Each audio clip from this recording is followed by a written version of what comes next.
So, let's get into this absolutely wild social experiment. It starts out as a challenge for a huge pile of cash, but believe me, it spirals into one of the most clever, most intricate revenge plots you have ever seen. Imagine this. The setup is simple and kinda terrifying. You've got one guy, Grant, and he's completely stranded out in the wilderness with 5 of his ex-girlfriends. And the prize for just surviving 30 days with them? A cool $250,000. Or at least that's what the prize money started at.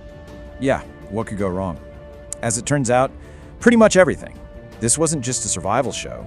It was an absolute minefield of old drama, hurt feelings, and a ton of secret agendas. Okay, so here's the deal. Set up by none other than Mr. Beast. Grant has to last 30 days in the woods with 5 women he used to date. If he makes it, the last person standing with him gets to split the cash. You know, it's a test of survival, sure, but really, it's a test of social endurance. And right from the jump, the tension is just thick. While Grant is busy trying to build a shelter, the exes are immediately bonding over, well, him. And the main drama quickly boils down to Grant and his most recent ex, Ashley, who he cheated on national TV.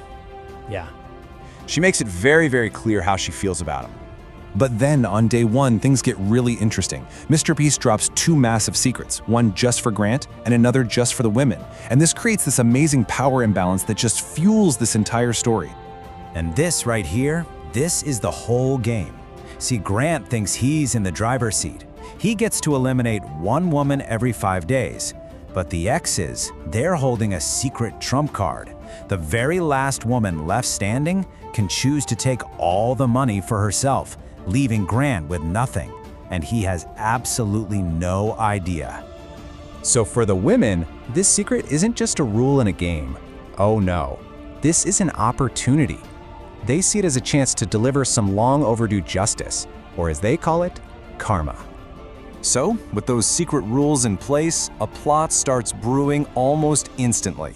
This isn't really about survival anymore. It's about payback. And Ashley becomes the chosen one, the instrument of that revenge. And Ashley doesn't mince words. She lays out the mission with total clarity. All the women band together with one goal: make sure Ashley is the last one standing, so she can be the one to pull the trigger and take all the money. And look, this was no simple let's get him plan. This was a full-on psychological operation. It involved fake crying to make Grant feel sorry for her, while the other exes would purposely act mean to him just to make Ashley seem like the reasonable one. It was all designed to keep her safe from elimination. And you know what? For a while, it worked like a charm. The first elimination, Amy, got sent home for a snarky comment, and that taught the others a valuable lesson. Being openly hostile was a bad idea, so they adapted. Julie then took one for the team, playing the villain so well that Grant eliminated her, which, of course, kept Ashley totally safe. But Grant, he's not just sitting back and taking it. He decides to throw his own wrench into the works. He comes up with this ultimatum for Ashley. She has to admit on camera that they are equally imperfect in their failed relationship. If she doesn't, he'll send her home. It's a huge moral test for her.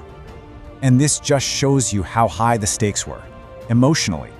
For Ashley, this demand felt like a step too far. It forced her to choose between the revenge plot, that huge prize money, and her own integrity. All right, so we're getting close to the end, and the pressure is just immense.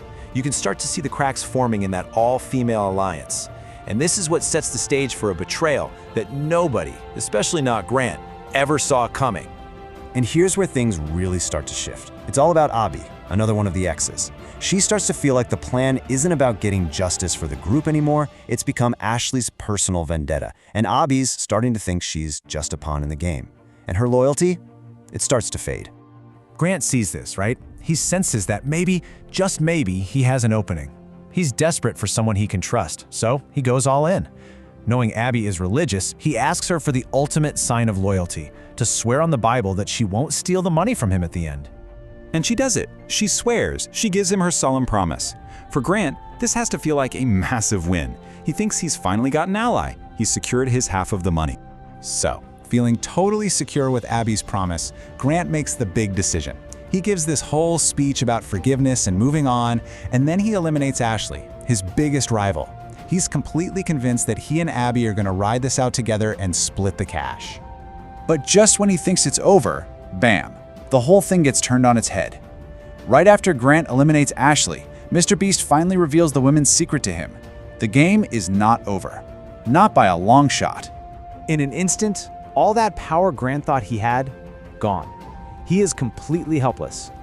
The decision now rests entirely with Abby.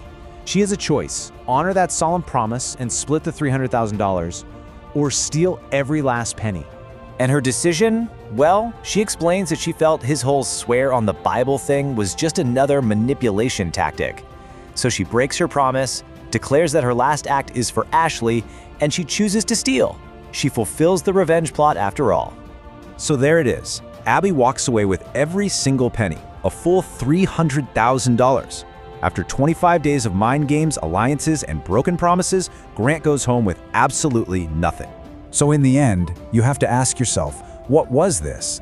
Was it the perfect ending to a masterful revenge strategy, served ice cold? Or was it just a cold-blooded betrayal, a sacred promise broken for a massive payday? That's something you'll have to decide for yourself.